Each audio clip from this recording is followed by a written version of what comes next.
भरोसा प्रबल रखकर जब शिव महापुराण में इस कुएं में बैठोगे जाओगे तो कुछ अच्छा ही पाओगे।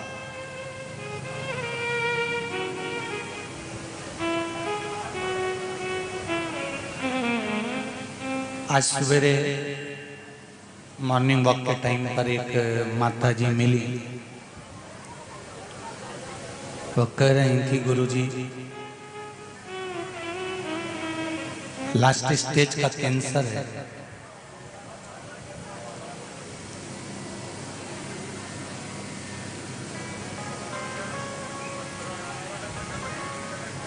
मन की एक अंतिम इच्छा थी। शिव महापुराण की कथा तो मैं सुनती ही थी, पर एक इच्छा थी कि आपसे मिलूं। तो मालूम पड़ा कि आप मॉर्निंग वॉक करने के लिए सुबह सुबह निकलते हो, तो बच्चे यहाँ लेकर आए।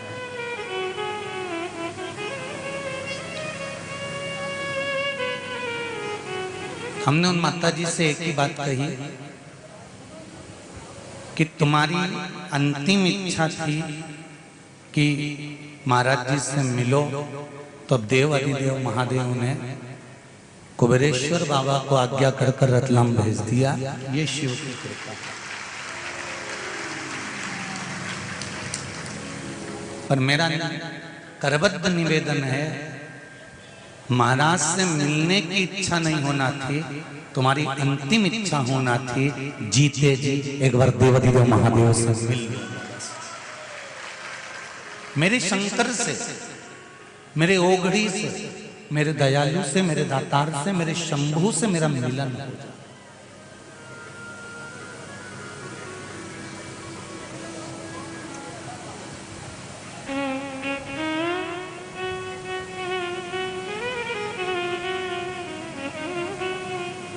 और एक बार उससे अगर मिलन हो गया तो बहुत है।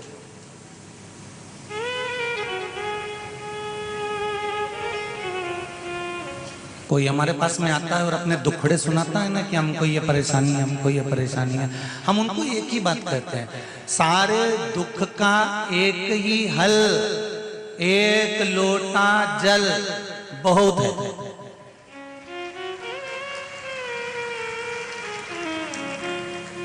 तुम्हारी जिंदगी के जितने दुख हैं, तकलीफ है, कष्ट है, रोग है, बीमारी है, जितनी जिंदगी के दुख हैं, उन सारे दुख का केवल एक हल है। जम के बोलो जरा, अच्छी जम के बोलो, एक लोटा जल सभी समस्या का। बस इतना याद रख लो कि शंकर की शरणागति, मेरे भगवान शिव के चरणारविंद, मेरे भगवान शंकर के चरण, मेरे भगवान शंकर का द्वार, मेरे भगवान शंकर का मंदिर, मेरे भगवान शंकर का दरवाजा मत छोड़ना। तो ये मेरा विश्वास कहता है, शिव महापुराण की कथा कहती है कि शंकर भी तुमको नहीं छोड़ेगा अगर तुमने उसका द्वार नहीं छोड़ा।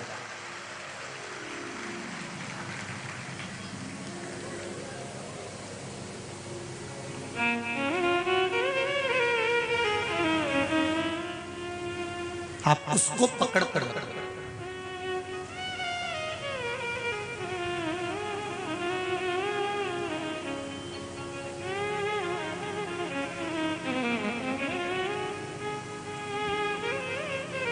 ये ब्राह्मण हैं, इनके ये भगवान, ये क्षत्रिय हैं, इनके ये भगवान, ये वैश्य हैं, इनके ये भगवान, ये शूद्र हैं, इनके ये भगवान।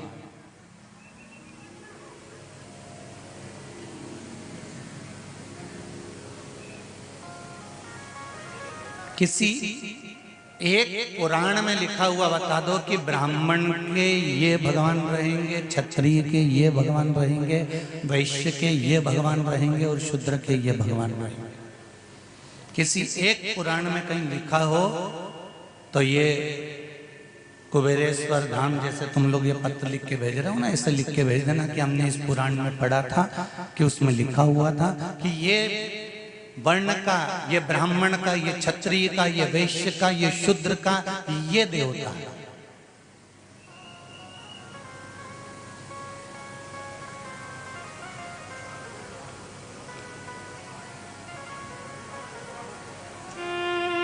आज संपूर्ण राष्ट्र अगर बट रहा है ना, तो ये जाति में बट रहा है।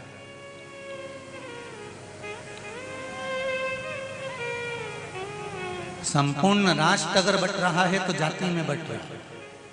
ये ब्राह्मण है, ये क्षत्रिय है, ये वैश्य है, ये शूद्र है।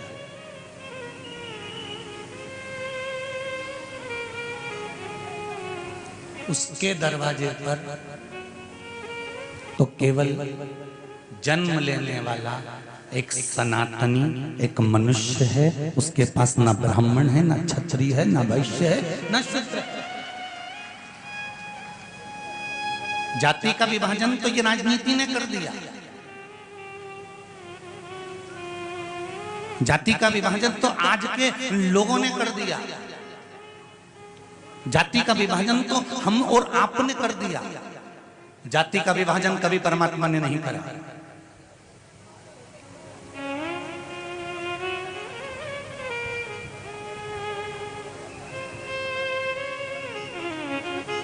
क्षत्रिय ने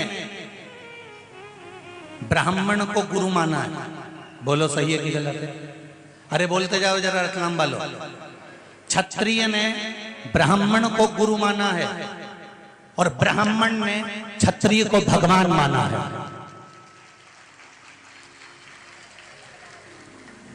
क्षत्रिय ने ब्राह्मण को गुरु माना तो ब्राह्मण ने क्षत्रिय को भगवान माना, और ब्राह्मण और क्षत्रिय दोनों ने मिलकर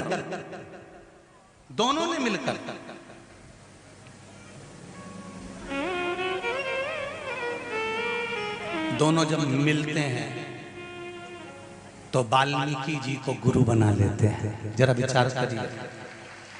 अब जरा विचार करिए, वाल्मीकि जी कहते हैं कि शूद्रों के गुरु हैं, कोई कहता है ये क्षत्रिय हैं, वो ब्राह्मण हैं। तो ब्राह्मण, क्षत्रिय ने ब्राह्मण को गुरु मान लिया, ब्राह्मण ने क्षत्रिय को भगवान मान लिया, और क्षत्रिय और ब्राह्मण दोनों ने मिलकर वाल्मीकि जी को गुरु मान लिया। अगर जाति का भेद होता तो क्या वो वाल्मीकि जी को गुरु मानते? नहीं। पर हमारा सनातन धर्म, हमारा सनातनी धर्म जात में बटा नहीं कभी भी जीवन में। वो तो अब थोड़ा थोड़ा सा लोगों ने कह दिया कि ये ब्राह्मण है, ये क्षत्रिय है, ये वैश्य है, ये शूद्र है, और लोग बढ़ते चले जा रहे हैं और बढ़ते चले जा रहे हैं, और मेरा राष्ट्र टुकड़े टुकड़े होता चला जा रहा है।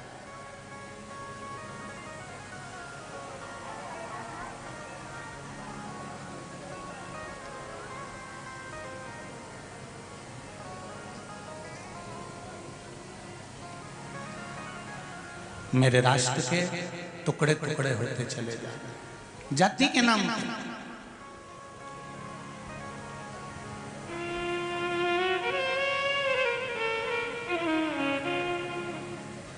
पर ये राष्ट्र सनातनी है, इसमें कोई बड़ा नहीं है, कोई छोटा नहीं है। यहाँ तो जो जन्मा है वो राम की पूजन, कृष्ण की पूजन, शिव की पूजन, भवानी की पूजन, माँ जगत जननी की पूजन, दत्त की पूजन, जिन तुम्हारा मन करे।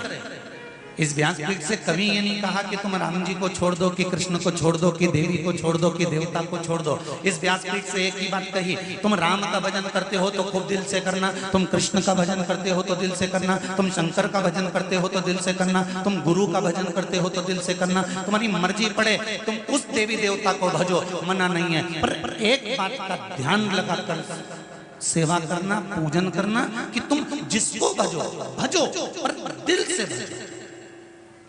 राम में भी शंकर नजर आ जाए और शंकर में राम नजर आ जाए, कृष्ण में शिव दिख जाए, शिव में कृष्ण दिख जाए, जगदम्बा दुर्गा भवानी में शंकर दिख जाए, शंकर में दुर्गा दिख जाए, तो समझ लो कि ये दृष्टि तुम्हारी सही हो चुकी है, इसमें परमात्मा नजर आना चाहिए।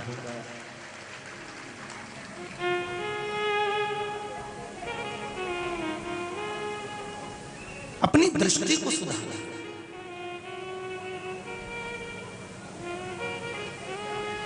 दूसरे में ऐब ढूंढना सरल है, दूसरे में बुराई ढूंढना सरल है, अपने में बुराई देखना बहुत कठिन, बहुत कठिन।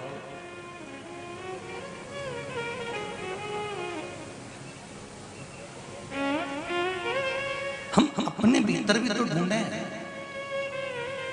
कथा में पहले भी कहा, आज फिर कहते हैं,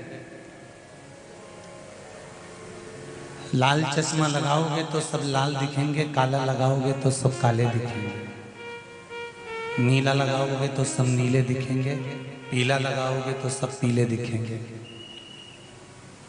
आपकी आंखों पर जो चश्मा चढ़ा होगा, सामने वाला व्यक्ति वही नजर आएगा।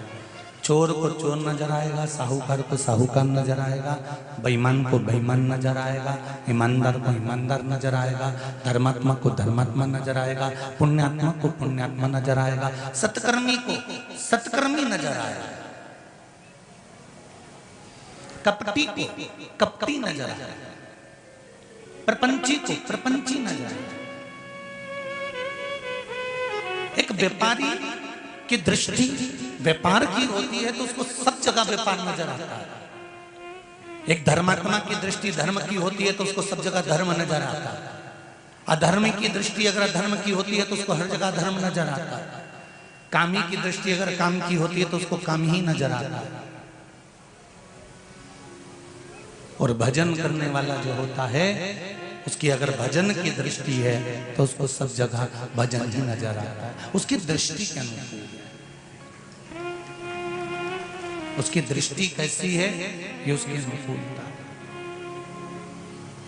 भाई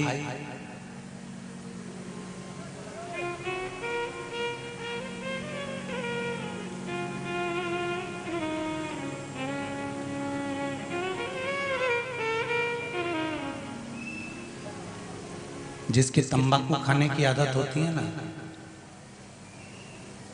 या वो बिंडल मिंडल की आदत होती है फूकने की, और वो एसी के डब्बे में बैठ जाता है ना, और उसका तंबाकू या बंडल जो भी है वो घर ले जाता है, उसको इतनी तलब लगती है, इतनी तलब लगती है कि कुछ भी हो जाए बस थोड़ा सा मिल जाए।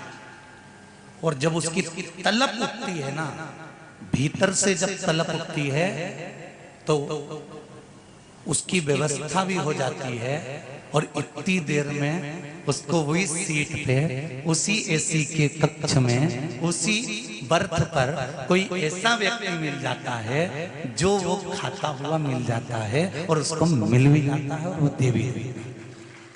तलब उठी, भीतर से तलब उठी, इसलिए एसी के डब्बे में भी उसको तंबाकू मिल गया और वो बंडल मिल गया। जैसी एक तलब उस तंबाकू वाले को मिलती है, नी होने के बाद भी उसकी व्यवस्था हो जाती है, ऐसी ही तलब तुम्हारे भीतर उठना चाहिए कि मुझे शंकर से मिलना है, तो शंकर तुम्हारे सामने।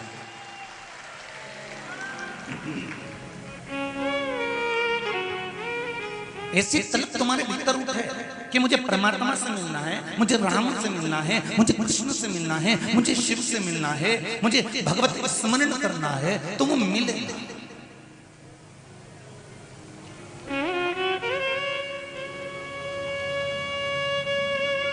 ये भीतर की तलब उठ रही।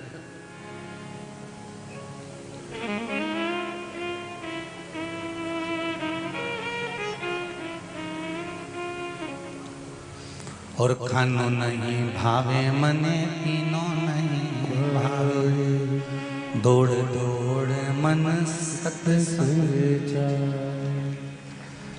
मैं तो शिव की दीवानी ऐसी हो गई, सपनों में आवे मारा त्रिपुरारी, ओ भोले सपनों में आवे मारा त्रिपुरारी। ये दृष्टि में, मन में, चित्त में, वृत्ति में शिव समान है। आज सुबह जब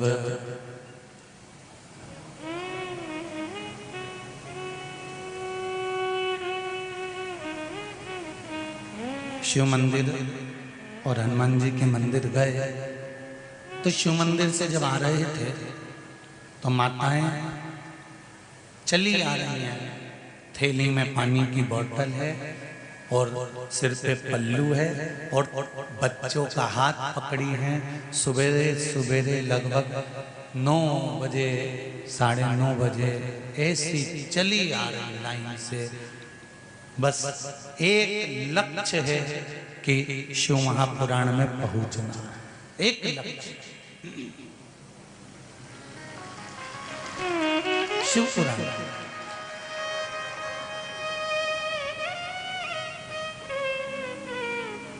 पर हमने देखा यहां से लेकर रोड तक निकल जाओ, शहर तक निकल जाओ, बहुत बहुत धन्यवाद दूंगा। क्या सेवा कर रहे हैं लोग, कहीं पानी, कहीं पोहा, कहीं ठंडाई, कहीं कॉफी, कहीं पर श्रीखंड। नमन करता हूं भाई, जिन जिन संस्थाओं ने, जिन जिन ट्रस्ट ने, जिन जिन समाज ने अपना अपना टेंट लगाकर कहीं पानी पिला रहे हैं, कहीं नाश्ता करा रहे हैं, कहीं पूड़ी बांट रहे हैं, कहीं सब्जी बांट रहे हैं, कहीं ये किसी ने एलईडी लगा दी इतनी सारी, कहीं एलईडी लगवा दी, कहीं टेंट पर टेंट खींच दी है, कहीं कुछ व्यवस्था, कहीं कुछ व्यवस्था कर दी। आपको दंडवत करता हूँ, आपकी सेवा को प्रणाम करता हूँ। बहुत बहुत साधु भाऊ।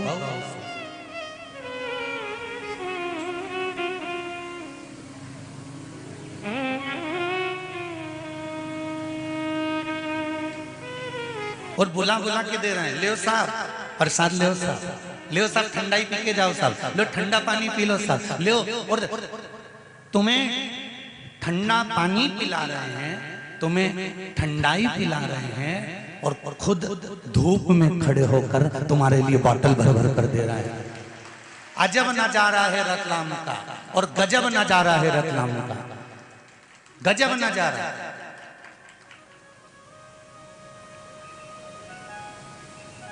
एक निवेदन में आस्था चैनल से करूंगा, अभी तक की कथा में कहीं नहीं बताया कि सेवा के जो चल रहे हैं लोग, पानी दे रहे हैं, नाश्ता करा रहे हैं, ठंडाई पिला रहे हैं। मैं निवेदन करूंगा, भले आज की कथा में ना हो पर कल की कथा में जितने टेंट से सेवा चल रही है सबका प्रसारण टीवी पर लाइव में होना चाहिए। सारी दिखा रहे हैं क्या? बना ली थी मूवियां, बता रहे हैं आस्था वाले की वो भी चल रहा है, दिखा रहा है, पहले ही बना लिया। चतुर है आस्था चैनल, ऐसा थोड़ी ना। एक एक संस्था रतलाम नगर का, मुझे मेरा विश्वास कहता है कि बड़े से बड़ा व्यापारी भी इस सेवा के प्रकल्प में खड़ा होगा, मेरा विश्वास। और छोटे से छोटा, साधारण से साधारण व्यक्ति भी पानी भरने के लिए खड़ा होगा, ये मेरा विश्वास है।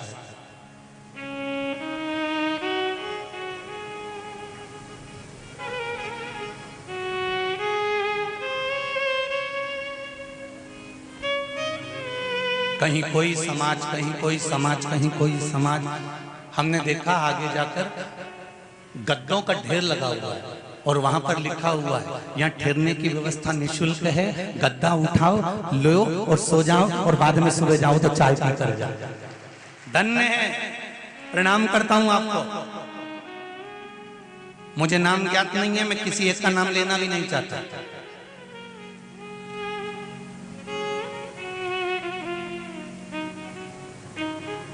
प्रणाम करता हूं आपको, आपकी भक्ति को। मोटरसाइकिल लेके वहां पर लोग रोड पे खड़े हुए हैं और जो बुजुर्ग बूढ़ी बूढ़ी माताओं को जब पैदल चलते नहीं बनता तो मोटरसाइकिल पर वो कार्यकर्ता बिठाते हैं और लाकर कथा स्थल तक छोड़ जाते हैं। धन्य है भाई।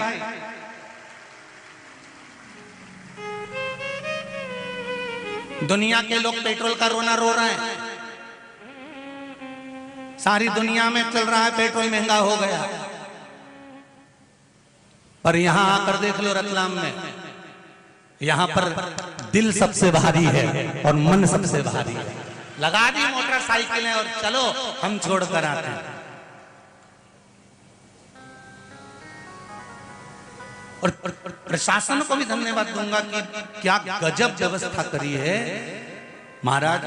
देपालपुर में जो पब्लिक आई भक्त आए, खरगोन में जो भक्त आए, रायसेन में जो भक्त आए, छत्तीसगढ़ में जो भक्त आए, हरिद्वार में जो भक्त आए, इन सभी भक्तों से कम दुगना पब्लिक, दुगना भक्त लोग यहाँ राय रतलाम में है। और क्या प्रशासन व्यवस्था करा है बता रहे हैं। 500 से 600 तो कांस्टेबल पुलिस कर्मी लगे हुए हैं, डॉक्टर अपनी जगह लगे हुए हैं, नगर पालिका अपनी जगह लगी हुई है, सेवादार अपनी जगह लगे हुए हैं। प्रणाम करता हूं आपको। यहाँ के कलेक्टर महोदय को भी धन्यवाद दूंगा, SP, IG, DIG, SDM, TI, सबको बहुत बहुत धन्यवाद है। आप बहुत सुंदर व्यवस्था यहाँ के नगर निगम को, नगर पालिका को, यहाँ के जितने एमएलए हैं, विधायक हैं, खूब खूब धन्यवाद के पात्र। मैं क्या कहूँ आप लोगों के लिए, शब्द नहीं है मेरे पास कहने के लिए। और आपसे ज्यादा धन्यवाद दूंगा मेरे ये भक्त जो पैदल चल चल के चिलचिलाती गर्मी में कथा सुनने आ रहे हैं। धन्यवाद, बहुत बहुत धन्यवाद। क्या कहूँ मैं आपको, क्या बोलूं। कल भी कथा में कहा था कि कैमरे की केच में, कैमरे की नजर में भी आप नहीं आ पा रहे। यहाँ से दौड़ भेजा जाता है वो ऊपर उड़ने वाला कैमरा, तो वो भी तुम उसमें नहीं भरा। सोचो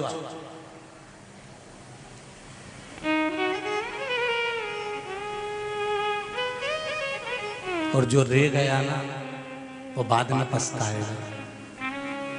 इस भट्टी में, शिव महापुराण की इस भट्टी में जो तप गया वो सुंदर जेवर बन जाएगा और उसकी जिंदगी सवर। जो तप गया और जो रह गया वो बाद में पछताएगा कि मेरे को जाना था, मैं क्यों नहीं गया।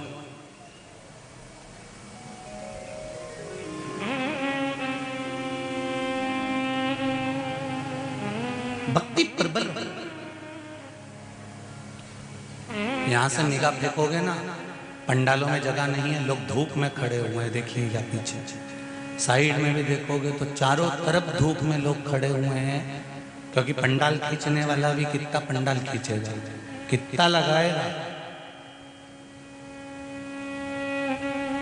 वहां जगह नहीं मिलती तो यहाँ बढ़ाते। ये भक्ति है।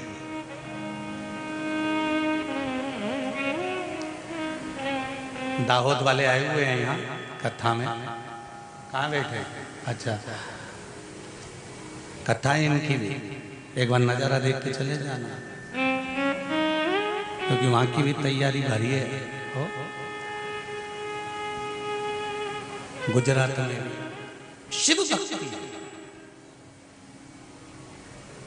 और शंकर की अविरल भक्ति होती ही ऐसे। एक महिरत नाम का राजा हुआ, स्कंद पुराण में लिखा हुआ, जिसका नाम था महिरत।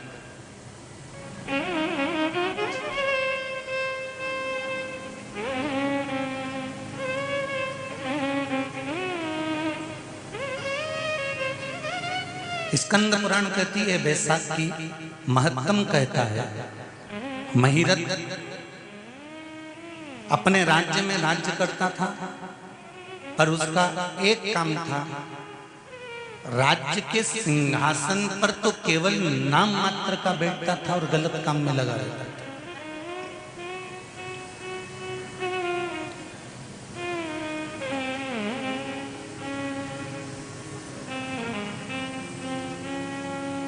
दुनिया का ऐसा बेकार काम कौन सा था जो महिरत ने नहीं करा होगा?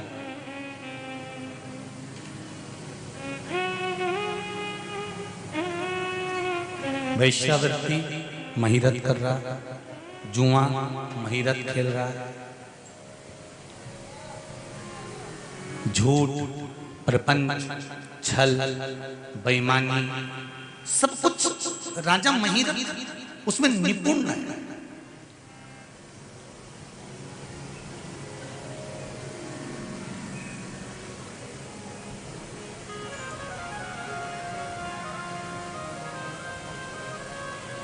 बेकार से बेकार काम राजा महिरत कर रहा है। एक बार राजा महिरत रथ पर सवार होकर निकल कर जा रहा था।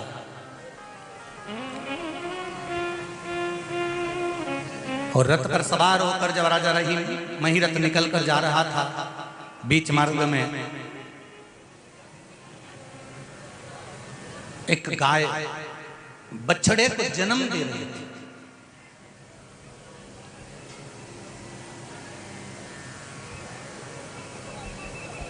और राजा महिरत जब गाय बछड़े को जन्म दे रही है, एक नारी की, चाहे पशु हो, पक्षी हो, मनुष्य हो, उसकी पीड़ा कितनी होती है महाराज।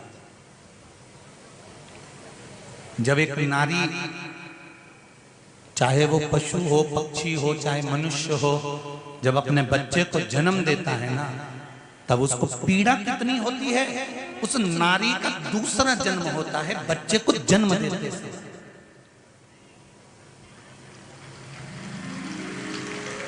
उसका दूसरा जन्म है। और यहां पर विराजमान सारे नवयुवक बेटे और बेटियों से निवेदन करूंगा, तुम्हारी माता ने तुम्हें जन्म देते समय जो पीड़ा सहन करी है, तुम्हारी माता ने तुम्हें जन्म देते समय जो पीड़ा सहन करी है, उस पीड़ा को जब तुम सहन करोगे तब मालूम पड़ेगा। एक शब्द भी अगर माता पिता को ऊपर बोलते हो तो पहले 50 बार विचार करना चाहिए।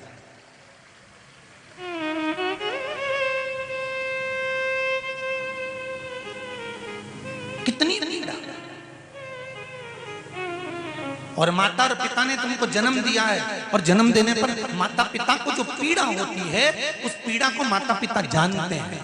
पर एक निवेदन मेरी बेटियों से करूंगा, इससे बड़ी पीड़ा माता को, पिता को एक बार फिर होती है जब बेटी किसी दूसरे धर्म में जाकर विवाह करती है। सनातन धर्मी को छोड़कर, अपने सनातन धर्म को छोड़कर दूसरे धर्म में जाकर जब विवाह करती है, तो जो जन्म की पीड़ा है ना, उससे 4 गुनी पीड़ा माता और पिता को तब होती है। और एक बात और कहना चाहूंगा, आप रतलाम के निवासी हो, बहुत दिल से कहना चाहता हूं, ये जो दूसरे है ना, ये कभी भी साधारण घर की लड़कियों को अपनी ओर आकर्षित कर नहीं खींचते। जो श्रेष्ठ समाज है ना, जो अच्छे घर की बेटियां हैं ना, ये उनको भरमाने का प्रयास करते हैं, क्योंकि ये उधर से खींच कर लाते हैं। और मेरा बेटियों से निवेदन है, ये हाथ भी तुम्हारा है, और भगवान ने जोरदार दिया है। सनातन धर्म को छोड़कर दूसरा धर्म का व्यक्ति भी अगर तुमको गलत दृष्टि से देख ले, तो मेरी ओर से पूरी छूट है।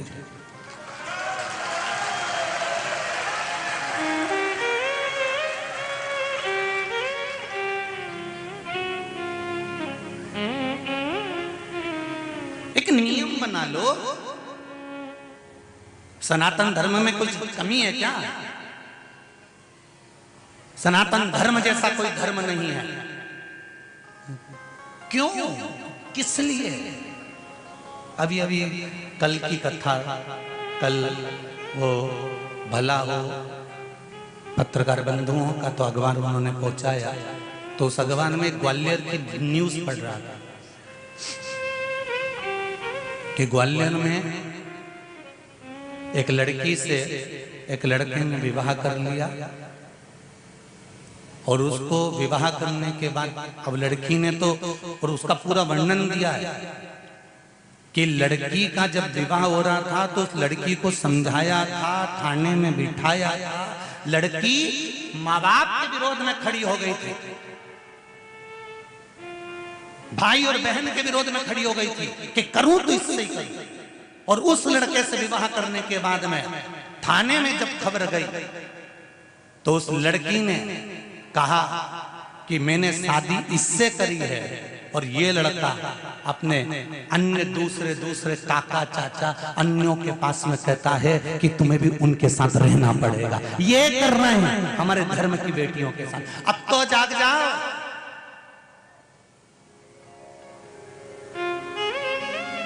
अभी कल की खबर है बोले सनातन धर्म से बड़ा कोई धर्म नहीं। उसको हमें आजमाना है, उसको हमें पकड़ना है, अपने जीवन में उतारना है।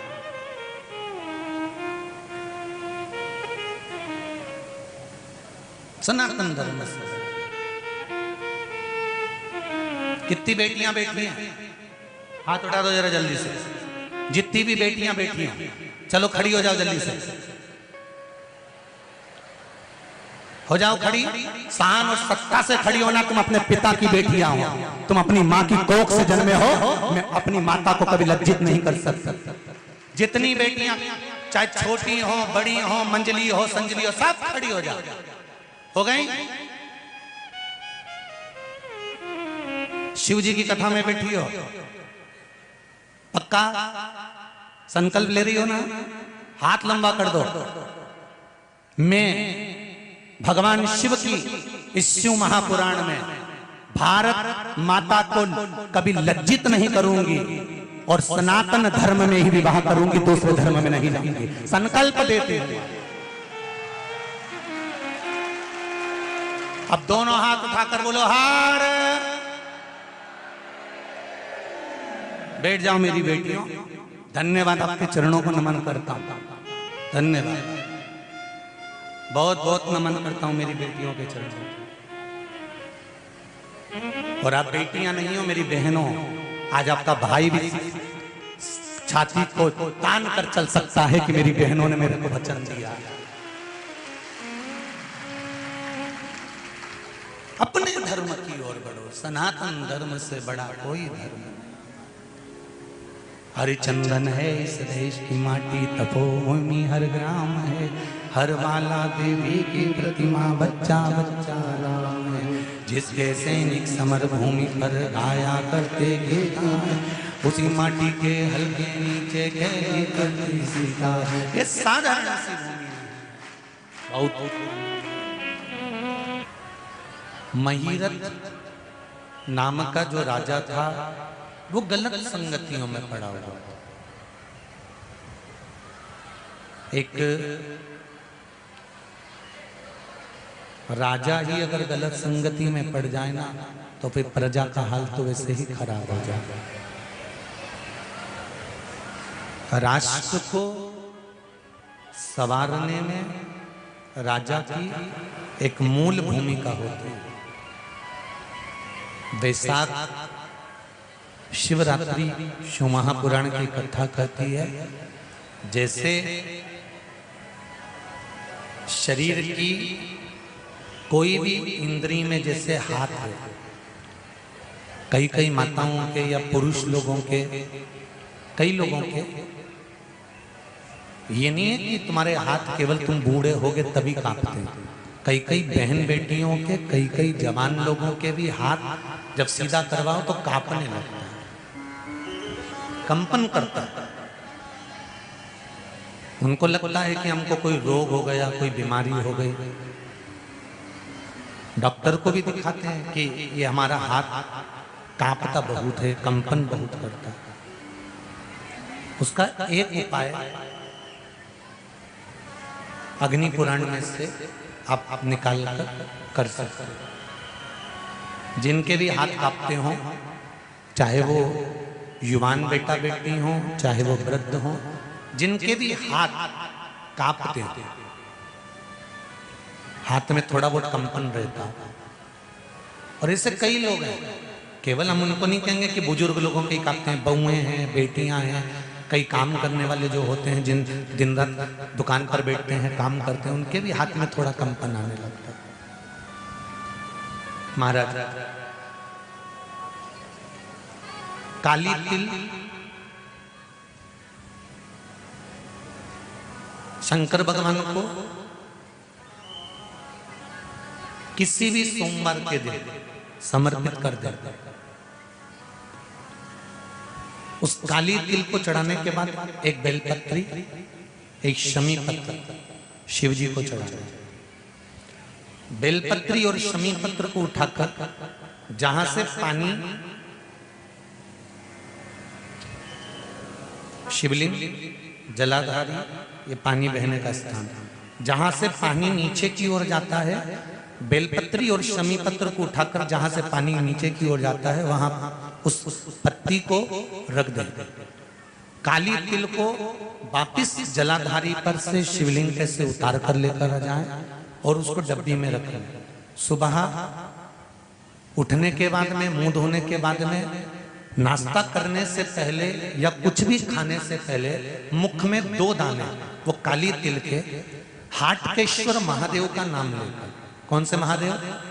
हाटकेश्वर महादेव का नाम लेकर 2 दाने उस काली तिल के खाना चालू कर दीजिए।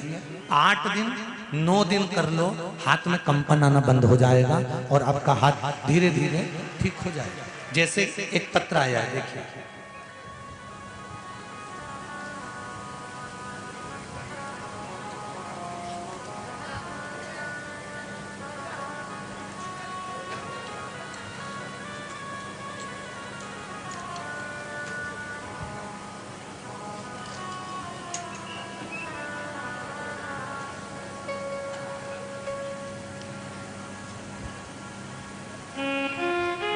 रामा तलाई, खाचरो, जिला उज्जैन। माता का नाम है संगीताबाई उन्ना, बेटे का नाम है प्रेम उन्ना। कहीं बेटी हैं संगीताबाई जी? रामा तलाई, खाचरो, जिला उज्जैन। कहीं बेटी हो तो हाथ हिला सकती हैं। आप ही हैं? दोनों हाथ हिला दीजिए। आपने पत्र में लिखा है, दीदी मेरा 9 साल का बेटा गुरुजी, बचपन से उसके एक पैर में तकलीफ थी, पांव दुखता भी था, चलने में भी तकलीफ आती थी।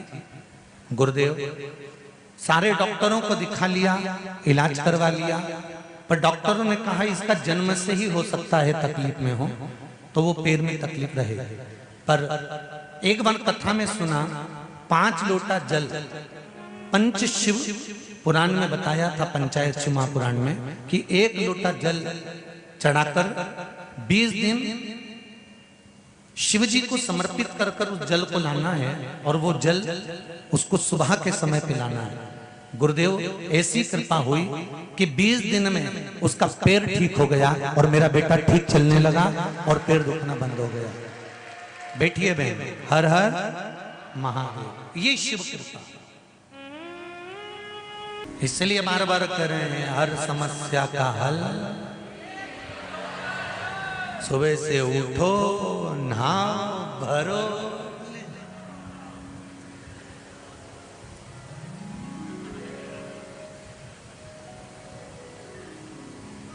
अब एक माता जी ने प्रश्न करा सवेरे कि गुरुजी ये बताओ, इतनी सवेरे सवेरे कई बार हमारे यहाँ लाइट नहीं रहती और हमारे यहाँ ताजा पानी नहीं आए, तो हम कौन सा पानी ले जाए? पहले तो ये बताओ ताजा पानी कैसा होता है? हम भी तो सुने, अग्नि, वायु, पृथ्वी, जल, ये कभी बासा हुआ? अरे बोलते जाओ रे। एक मुर्दे को छू कर हवा चलकर तुम्हारे पास चली गई तो वो हवा क्या बेकार हो गई?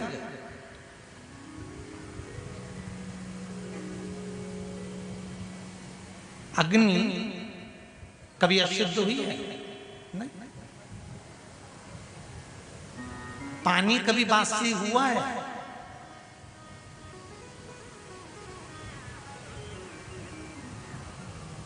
बासी तुम हो गए, पानी बासी नहीं हुआ। पानी तो हमेशा निर्मल है। जल का काम है सबको ताजगी देना, निर्मलता देना, शुद्धता देना।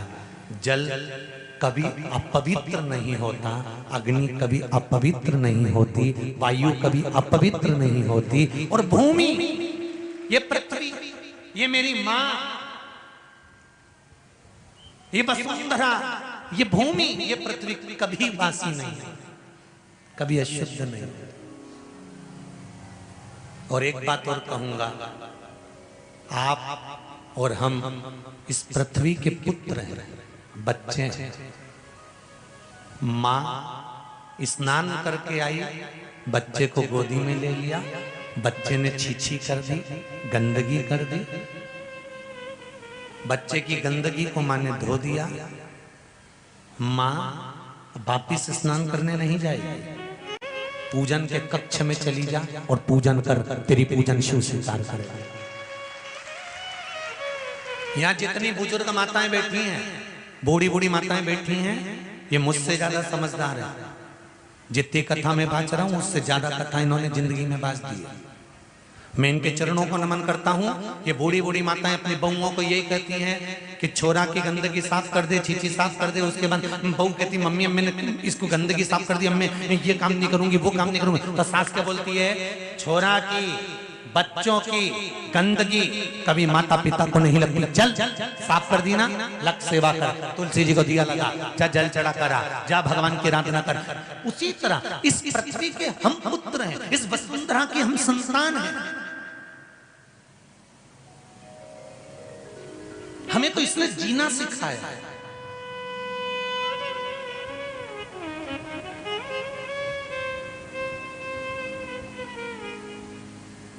भारतीय और अंग्रेजों में एक ही अंतर है, अंग्रेजों ने केवल एक जगह बैठना सिखाया और भारतीयों ने आगे बढ़ना सिखाया। हमारे भारतीयों में और अंग्रेजों में एक ही चीज है, हमारे भारतीयों ने आगे बढ़ना सिखाया है और अंग्रेजों ने केवल बैठना सिखाया। इसलिए अब मैं क्या बोलूंगा तो तुम सोचोगे बताओ व्यासपीठ से ऐसी बात बोल दे मारा, और कह दो तो बोल दू रतलाम बात,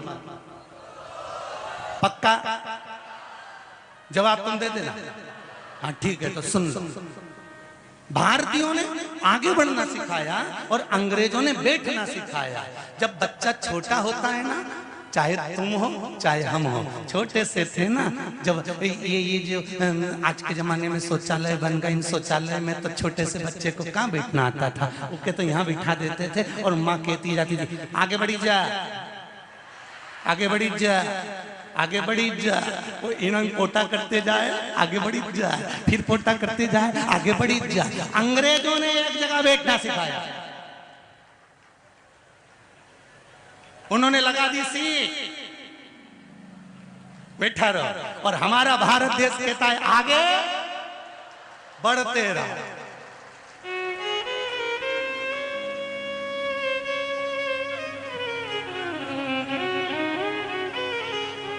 तुम रतलाम वाले कथा सही में करवा के मानोगे, पक्का हो गया ये तो।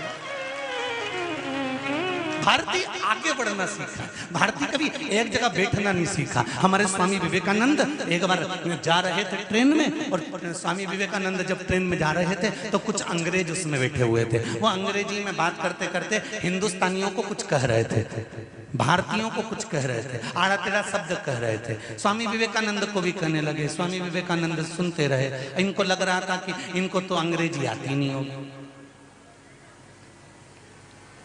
और जितनी भारतीयों को अंग्रेजी आती है उससे ज्यादा तो अंग्रेजों को भी नहीं आती होगी। भारत का एक बच्चा विदेश पढ़ने गया, मां विदेश के बच्चों ने भारत के बच्चे को घेर लिया और घेर कर बोला ये देख हमारे देश ने कितनी उन्नति करी है, हमारा देश, हमारे यहाँ शादी भी ईमेल पे हो जाती है, शादी भी ईमेल से हो जाती है। इतने में भारत का छोरा बोला तुम्हारे यहाँ भले ईमेल से होती हो, हमारे यहाँ तो आज भी फीमेल से ही होती है। तुम्हारे बोले अब तुम भले ईमेल से करो, हमारे यहाँ तो फीमेल्स की होती है। भारत कहाँ रहा?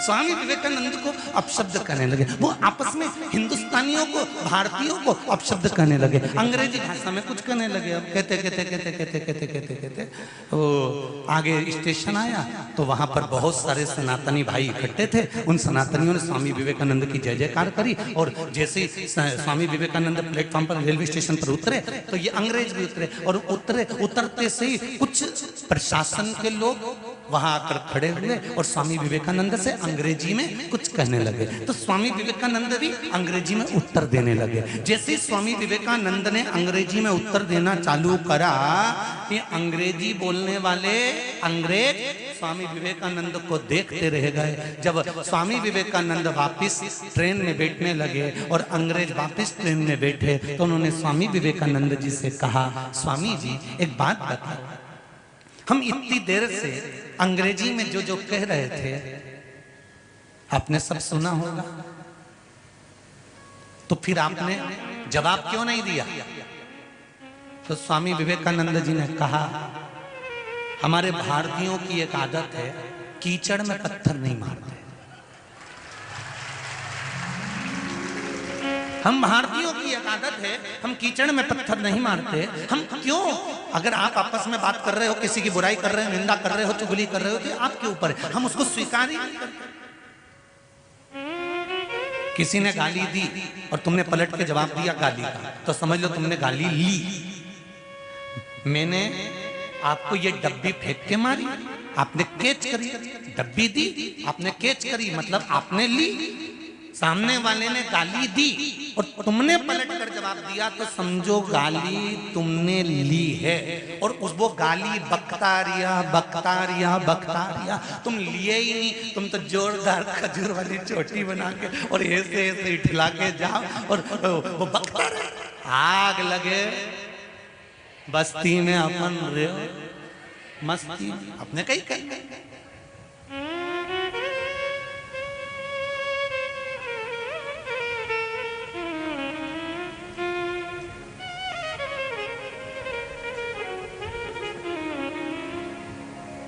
बोले बोले तो अपने को उससे लेना कुछ नहीं, उससे हमें प्राप्त भी करना है। शिव पुराण कह रही है, महिरत नाम का राजा गलत संगतियों में डूबा हुआ था, उसकी संगत ठीक नहीं थी।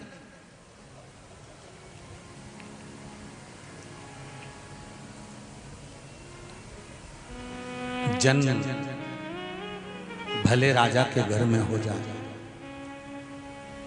जन्म भले धनपति के यहाँ हो जाए, जन्म भले करोड़पति के घर में हो जाए, पर नम्रता माता और पिता से आती है।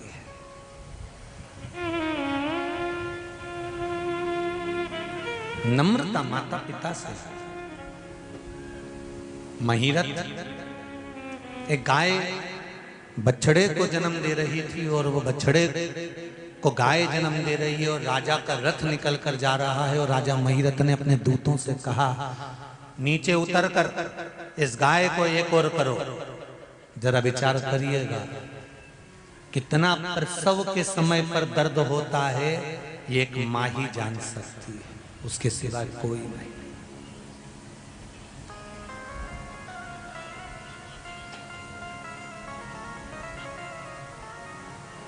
मां के सिवा कोई नहीं जानता।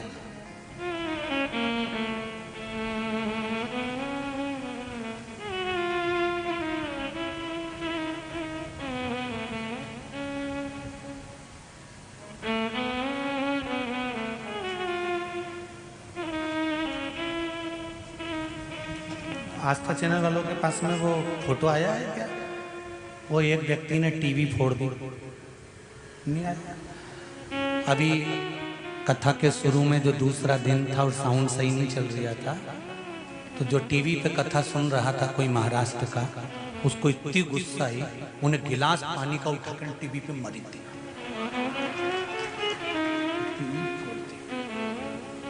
उसकी धर्मपत्नी ने फोटो भेजा, हमारा पति पगला हो गया। मैंने कहा पागल नहीं हुआ, रामचरितमानस याद आती है। पहले जब टीवी पर रामायण आती थी और सीता जी का जब हरण हुआ था, तब कई गांवों के लोगों ने जो रावण को मारना चालू करा था टीवी।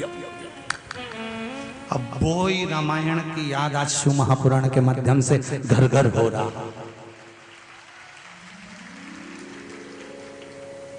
धन्यवाद देता हूं सारे विश्ववासियों को, सनातनियों को।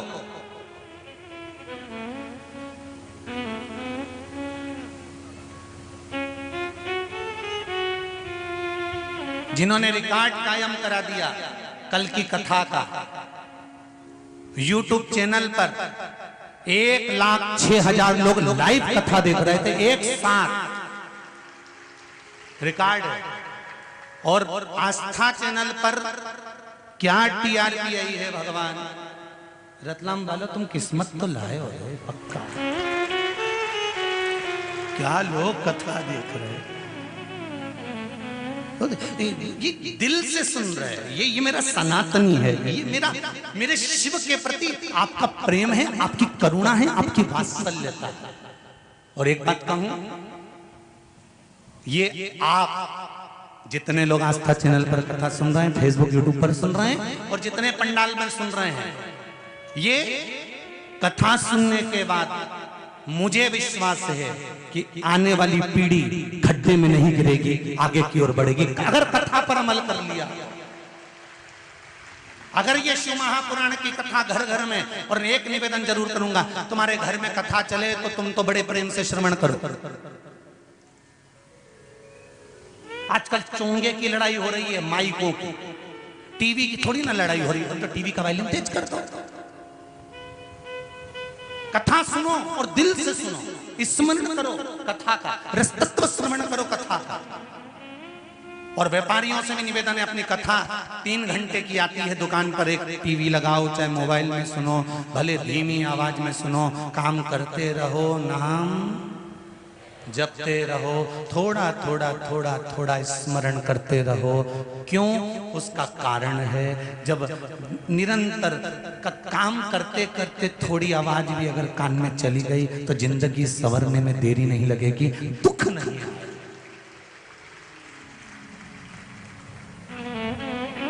सारे दुख का हल,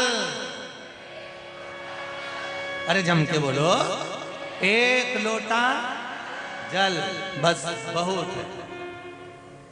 उतना चढ़ा दिया ना, शंकर प्रसन्न हो गया। आई वो जीजी ने लिख के भेजा, 1 लोटा पानी शंकर जी को चढ़ाया, पानी लाई। जो बच्चा जन्म से पांव से तकलीफ भोग रहा था वो भी धीरे धीरे चलने लगा, श्रेष्ठ हो गया, पांव अच्छा हो गया। ये शंकर की ही तो कृपा है, इसमें सियोर वाला महाराज कहां पहुंच गया कुछ करना। ना आपकी ना हमारी कोई सामर्थ्यता नहीं है, केवल आपके विश्वास की सामर्थ्यता है कि आप मंदिर में जब विश्वास लेकर जाते हो तो दिल से कहकर आते हो। कोई बहुत जरूरी कार्य हो, कोई बहुत बड़ा काम अड़ गया हो, कोई राज सत्ता का काम अड़ गया हो, तो आप किसी को कष्ट देकर जा रहे हो तो चलेगा। पर कोई एक वैश्या से मिलने के लिए जा रहे हो, वो भी रथ पर सवार होकर जा रहे हो, और बीच में मार्ग में एक गाय बछड़े को जन्म दे रही हो और तुम उसको हटा कर जा रहे हो, तो ये कहां का है?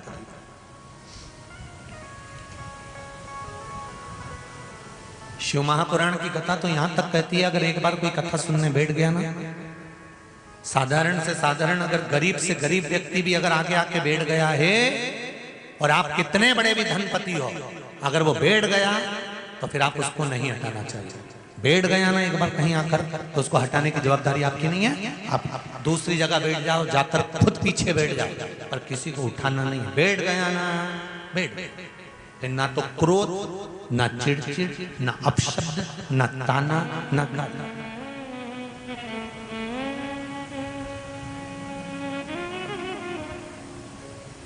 गलत काम करने तो नहीं बैठा है ना, करने क्या बैठा है? अरे बोलो तो, कथा सुनने के लिए आगे बैठ जाओ, चाहे पीछे बैठ जाओ, चाहे नंग बैठ जाओ, कथा तो सुनना है ना।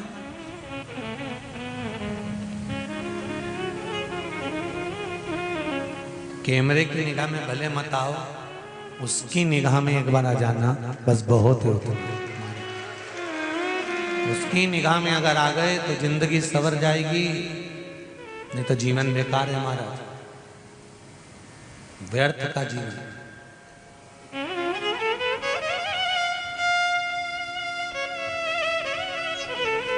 महिरत गया एक वेश्या के, आज वेश्या श्रृंगार कर रही थी। राजा महिरत को देखा, राजन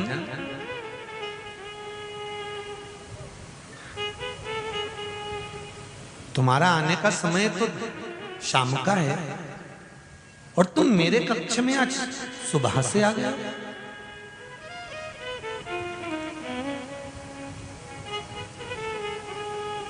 राजा महिरत ने कहा,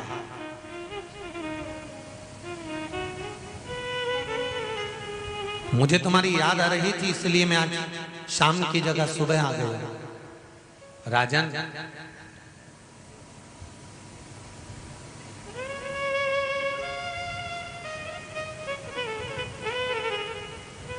मैं एक साधारण सी वेश्या हूं,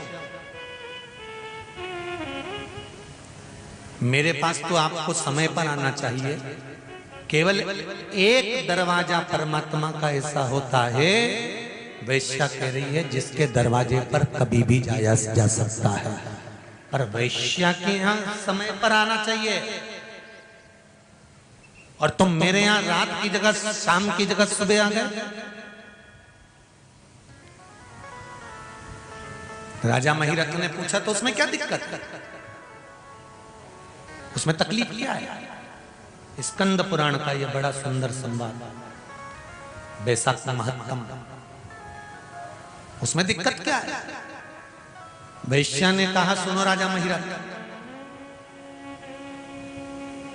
दिक्कत केवल एक ही बात की है, ये जो मेरा सुबह का जो समय है, मैं भगवान के मंदिर जाती हूं और शिव की आराधना करती हूं, शंकर की। राजा महिरत को हंसी आने लगी, ठहाका लगाकर राजा महिरत हंसने लगा।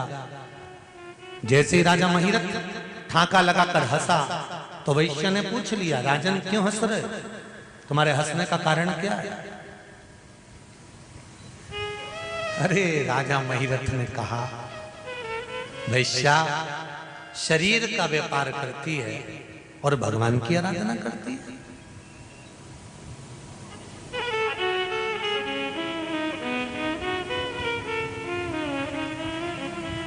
वैश्या ने कहा, राजन क्या तुमने शंकर जी का एक नाम नहीं सुना।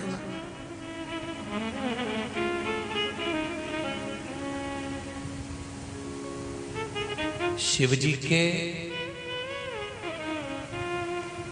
अवतारों में से एक अवतार है शंकर भगवान का, वैश्यनाथ। कथा सुनी कि नहीं सुनी? अरे बोलो तो, पहले टीवी पर कथा बाजी उसमें सुनी होगी। भगवान शंकर के अवतारों में से एक अवतार है वैश्यनाथ।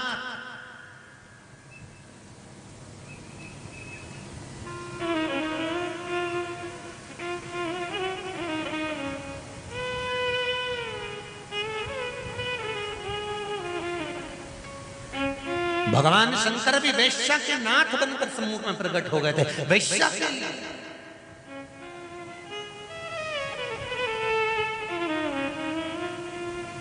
कसाई का काम है मांस बेचने का, वो बेच रहा है, पर हरि का नाम ले रहा है, राम नाम ले रहा है, कृष्ण नाम ले रहा है, शिव नाम ले रहा है, वो अपनी जगह का, उसका कर्म अपनी जगह का।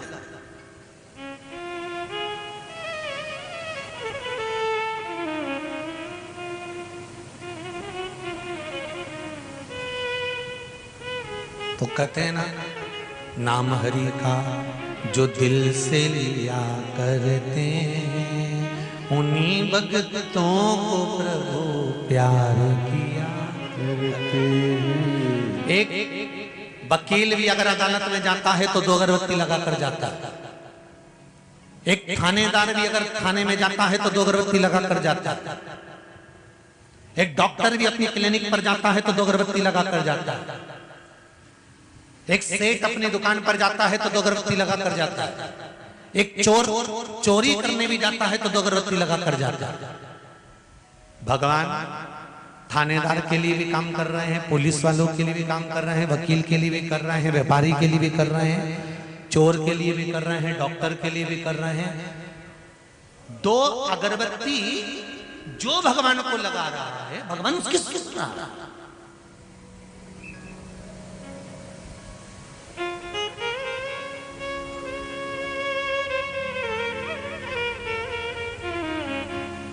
ऐसा नहीं कि भगवान नहीं सुनता, भगवान बस दिल से लगाया हुआ दीप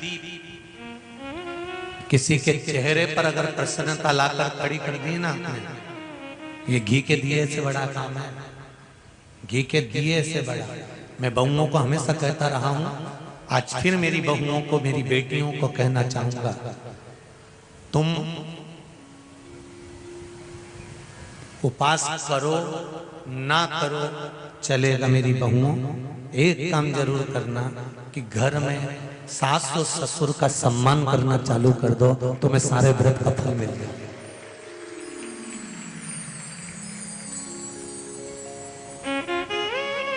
सारे व्रत का फल। वो कहते हैं ना, इस कलयुग में तीरथ का क्या काम है, कर लो घर में सेवा यही तो चारों धाम है। इस कलयुग में तीरथ का क्या काम है, कर लो घर में सेवा यही तो चारों धाम है। जिसके घर में सास ससुर वही बद्रीनाथ है। जिसके घर के बोलो जरा, ससुरा वही बद्रीनाथ है। कर लो इनकी सेवा यही तो चारों। जिसके घर में जेठ जेठानी वही द्वारिका। अरे बोलो तो, जिनके घर में जेठ जेठानी वही द्वारिका धाम है। कर लो इनकी सेवा यही तो चारों धाम है। इस कलयुग में तीरथ का क्या काम है। जिनके घर में पति देव। अब क्यों हंसे? अब हंसने की कथा कौन सी है? हमने तो कुछ बोला भी नहीं है कि जिनके घर में पति देव वही जगन्नाथ है। कर लो इनकी सेवा।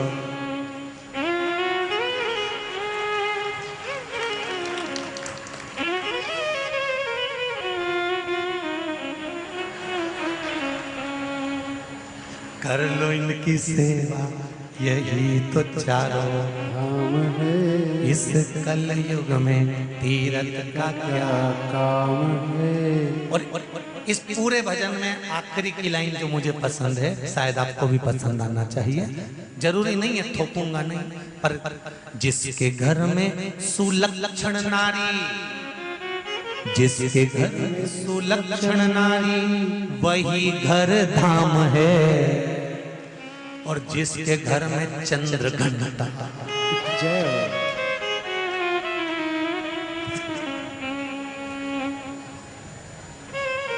जिसके घर में सुलक्षण नारी हो, संस्कारवान हो, धैर्यवान हो, ज्ञानवान हो, श्रद्धा और विश्वास की परिपूर्ण बहू हो, वो घर धाम है। और जिसके घर में जरा जरा सी बात में फिर वो क्या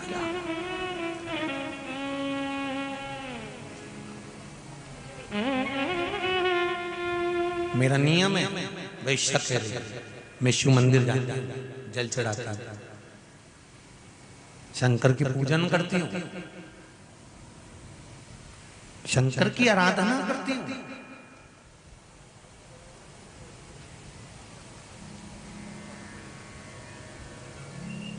शिव की आराधना करती हूँ। ओह, राजा महिरथ को हंसी आ गई। और राजा महिरथ हंसने लगे और हंसते हंसते हंसते हंसते राजा महिरथ ने कहा वाह वाह वाह, शरीर का व्यापार करती हो और कहती हो कि शंकर को रिझाती, तो क्या हुआ? मैं अपना कर्म कर रही हूं, हो सकता है मैंने पूर्व में जो बेकार कर्म करा आज मुझे भोगना पड़ रहा हो, पर आज तो मैं अपने हाथों से दान नहीं कर सकती, पुण्य नहीं कर सकती, सत्कर्म नहीं कर सकती, मैं व्रत भी नहीं रख सकती, मैं कहीं तीर्थ भी नहीं जा सकती, तो कम से कम मेरे नजदीक में जो शंकर का मंदिर है उस मंदिर में जाकर एक लोटा जल तो समर्पित कर सकती हूँ, उतने में मुझे संतुष्टि है। और मुझे विश्वास है राजन, वैश्या कहती है मुझे विश्वास है राजन, तुम प्रतिदिन मेरा घर ढूंढते हो और मैं प्रतिदिन महादेव का घर ढूंढती हूँ, तुम में और मुझ में अंतर है। आपको अभी हरिद्वार की कथा में एक बात कही थी कि तुम मंदिर नहीं जाना चाहते ना रोज, भले मत जाओ, तुम रोज पानी में जल नहीं चढ़ाना चाहते मत चढ़ाओ। एक काम तो कर सकते हो कि जब जब शंकर जी के मंदिर के सामने से जाओ तो थोड़ा सा मुस्कुरा, इतना तो कर सकते हो।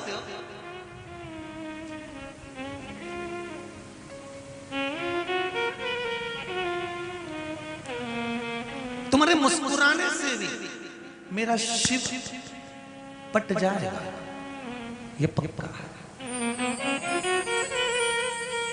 तुम्हारे मुस्कुराने से शंकर के मंदिर में केवल मस्तक नवा देने पर शंकर का मंदिर दिख जाए और उसको देखकर दिल से झुक जाने पर मेरा शंकर आनंद की अनुभूति करा देता है। वो शिव है, वो घड़ी दयालु दातार भोला, एकदम भोला, उसे कुछ नहीं।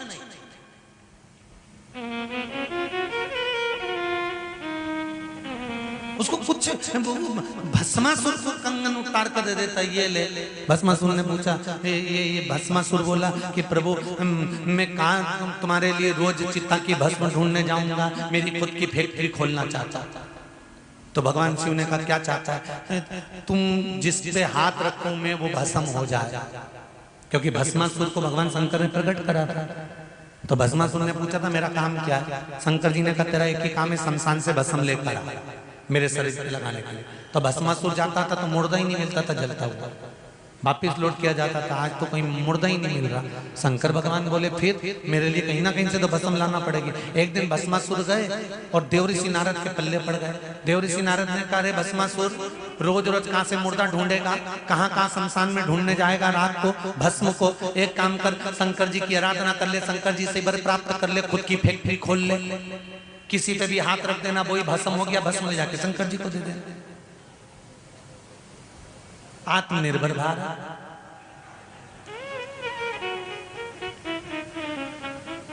स्वयं की कंपनी खोल लो।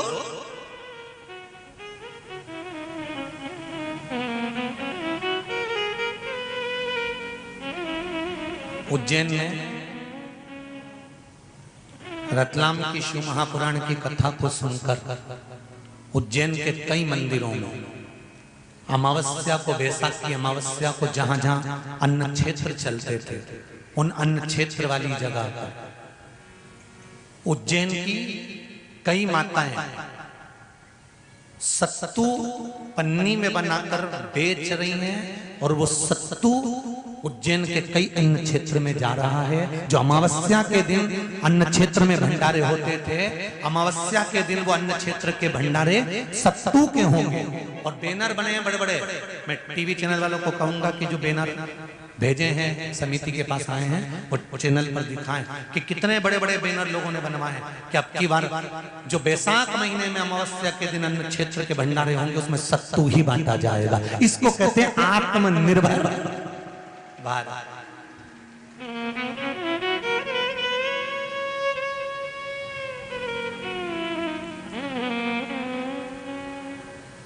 खुद का निर्माण करो स्वयं का।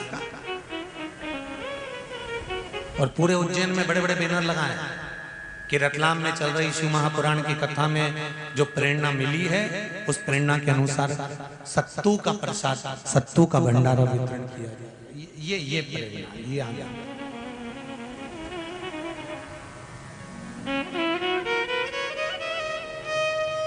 आने वाली पीढ़ी सत्तू को छूना पसंद नहीं करेगी।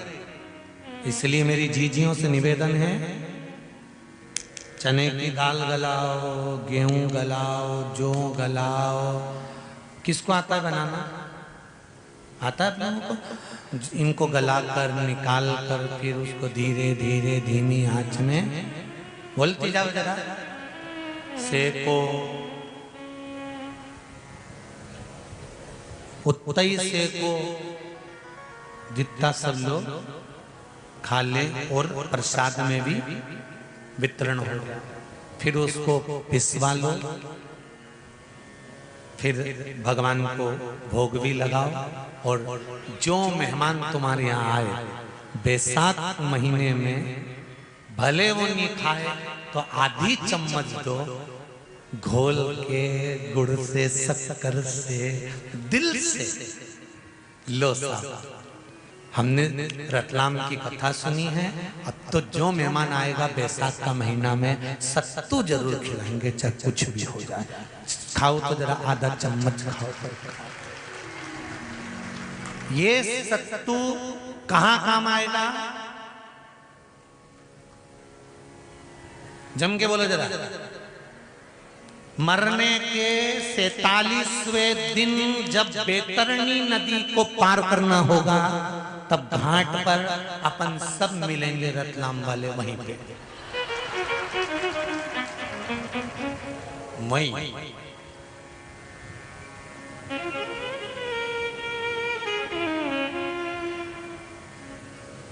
ये हमारा वो दीनानाथ बैठा है हारमोनियम लेके गाने। इससे जब जब पूछो ना कि दीनानाथ तू मरेगा तो कहाँ जाएगा, बैकुंठ की नरक? तो क्या गुरुजी मुझे तो नरक जाना, मुझे बैकुंठ जाना ही नहीं। तो क्या बैकुंठ क्यों नहीं जाना? तो क्या बैकुंठ में जाके क्या करेंगे? वहां तो सब वीआईपी लोग मिलेंगे, अपना अपना कमरा छोड़ के ही नहीं आएंगे। नरक में ढेर सारे मिलेंगे तो मेरा भजन तो सुनेंगे। वही 47वें दिन तुमने जो सत्तू दान करा है, बैसाख महीने में तुमने जो पानी पिलाया है, बैसाख महीने में तुमने जो सत्तू का दान करा है, बैसाख महीने में जो सत्तू तुमने किसी को खिलाया है, बैसाख महीने में सत्तू का लड्डू का भोग भगवान को लगाया है, वो सत्तू का एक एक कण तुम्हें 47वें दिन बैतरणी तरने के समय पर सामने आएगा और तुम्हें पार ले जाकर जाएगा। वो सत्तू का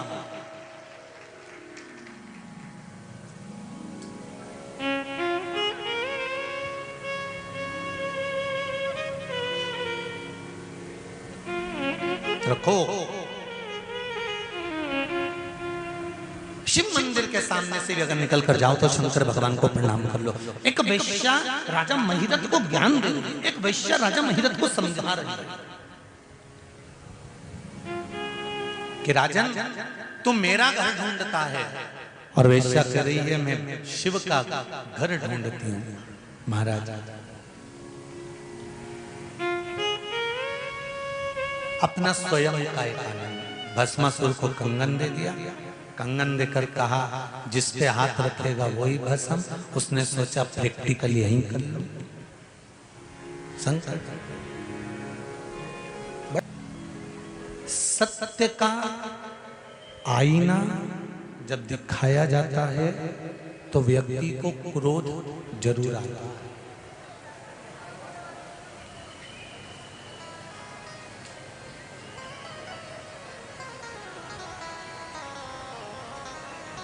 सत्य का जब आईना दिखाओगे तो थोड़ा सा क्रोध आएगा।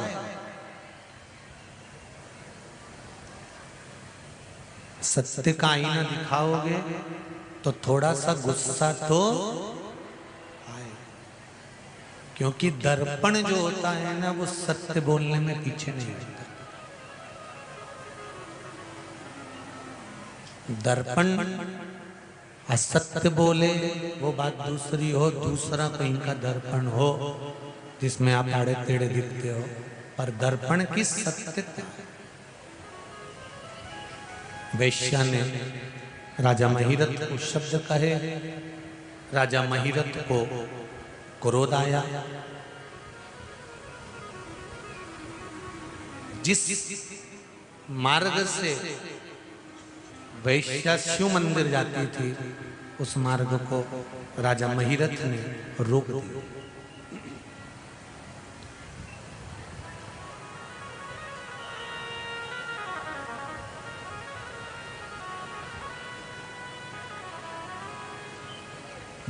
ध्यान देना थोड़ा सा कथा में, सत्कर्म करने वाले को कभी ना रोका जाए। कोई भजन कर रहा हो, कीर्तन कर रहा हो, मंत्र जाप कर रहा हो, स्मरण कर रहा हो, नाम जाप कर रहा हो, उसको कभी भी कष्ट ना दिया जाए।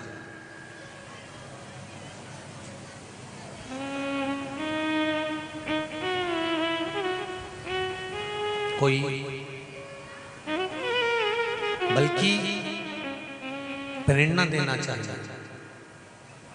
प्रेरणा प्रदान करना चाहता।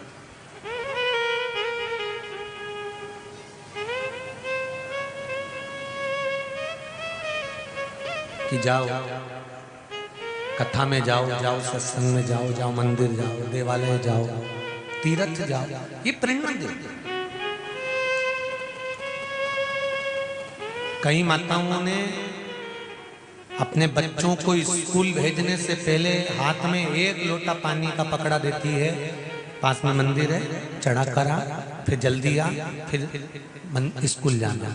कितनी माताएं हैं जो रोज अपने बच्चों को एक लोटा पानी चढ़ाने भेजती हैं। धन्यवाद जीजियों, प्रणाम करता हूँ, बहुत बहुत धन्यवाद, जोरदार ताली बजाओ, बहुत सुंदर, बहुत सुंदर। अपने छोटे छोटे बच्चों को जो माताएं रोज एक लोटा पानी का पकड़ा कर मंदिर भेज देते हैं। जाओ स्कूल जाना ना, ड्रेस पहन कर चले जा, जूते बाद में पहनना, पहले पानी चढ़ा कर जा, फिर बाद में जूते मोजे पहन लेना और स्कूल चल जा।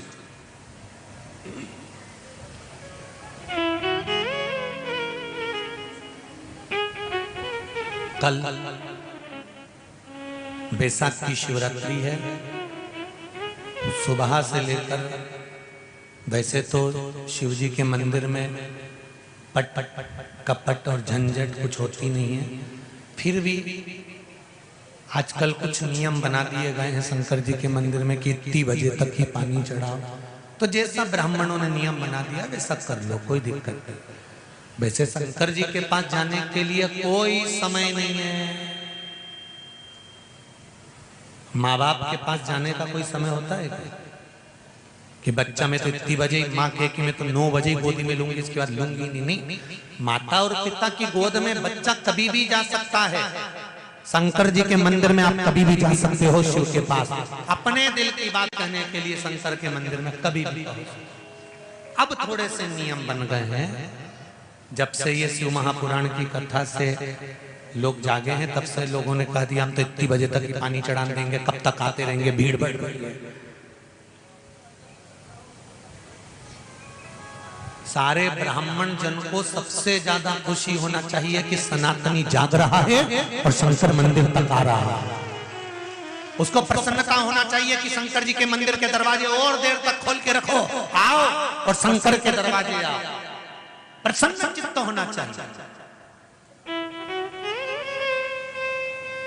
शिवरात्रि पड़ती है, बैसाख शिवरात्रि, उस दिन अगर शंकर के मंदिर बहुत दूर है या शंकर का मंदिर तुम नहीं जा सकते तो पीपल का वृक्ष, बट वृक्ष या आंवले का वृक्ष या बेलपत्री का वृक्ष, इस वृक्ष के नीचे शिव जी का स्मरण करकर, बेलपत्री के पेड़ के नीचे बेलकेश्वर महादेव, पीपल के वृक्ष के नीचे पिपलेश्वर महादेव, बट के पेड़ के नीचे बटकेश्वर महादेव, आंवले के वृक्ष के नीचे अक्षेश्वर महादेव का नाम लेकर भी अगर तुम जल चढ़ाओगी तो शंकर भगवान स्वीकार कर लेगा। ये बैसाख की कथा कर रहे हैं।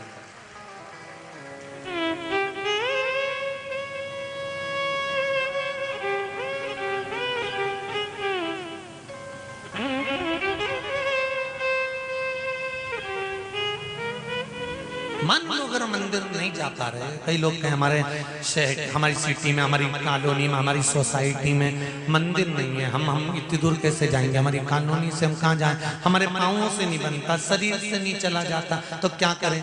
तो आप शंकर जी का ध्यान कर कर किसी भी पीपल, आंवला, बड़ या बेल पत्र के पेड़ के नीचे भी अगर जल चढ़ाएंगे, शिव स्वीकार कर लेगा, शंकर उसको पाएगा, ये पक्का है। शिव का स्मरण कर चल। पर कल बिना जल के नहीं रहना, और ऐसा मत करना कि तुम जल चढ़ाने के चक्कर में कथई में नहीं आओ कि हम तो लाइन में लगे थे, क्या करें है? कल हम भी जाएंगे जल चढ़ाने सुबह के समय पर। यहाँ शिव जी का पुराना मंदिर है गढ़ कैलाश, तो वहाँ सुबह हम नहीं जाएंगे, पर तुम जगह दे दोगी तो चढ़ा जाएंगे।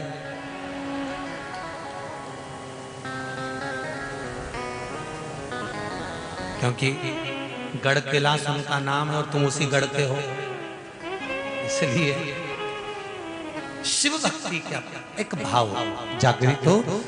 महिरथ ने मार्ग बंद करा तो उस वैश्या ने रास्ते में जल चढ़ा दिया। रास्ते में जो जल चढ़ाया वो राजा महिरथ के ऊपर छीटा गया।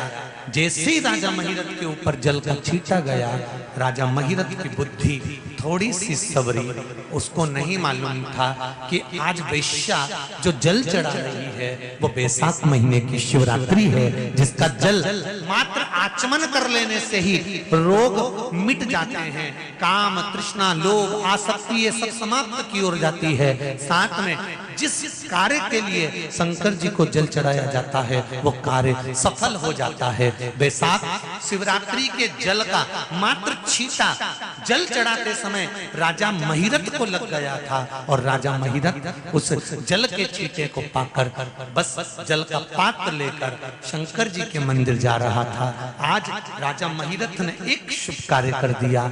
जल लेकर जब शिव मंदिर जा रहा था, बीच में कोई प्यासा नहीं,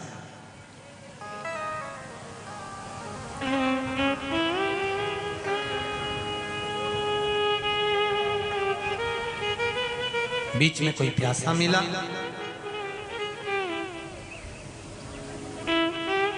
जल की याचना करी, प्यास लग रही है, पानी दे दीजिए। हमें बहुत प्यास लग रही है, बहुत प्यास।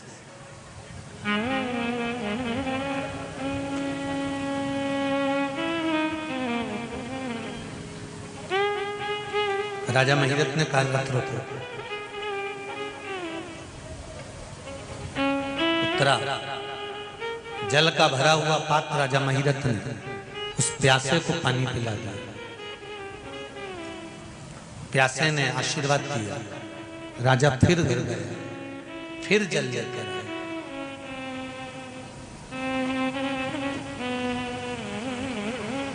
फिर कोई प्यासा मिल गया, राजा ने फिर पानी।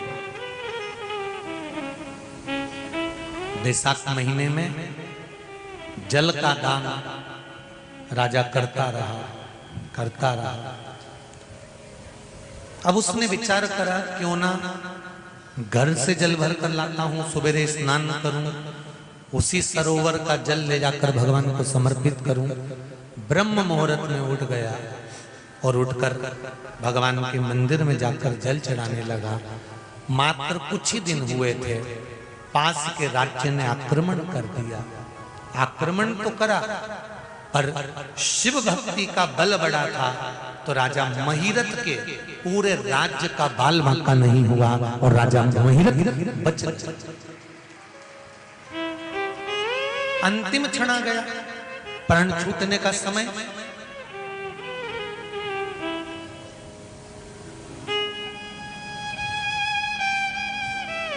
और जब प्राण छूटने का समय आया तो यम के दूत जब बंदी बनाने के लिए आए, सामने सम्मुख में जब पहुंचे,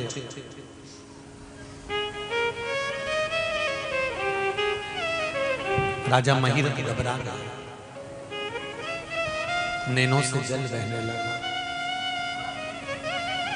आंखों में आंसू भरा हुआ था।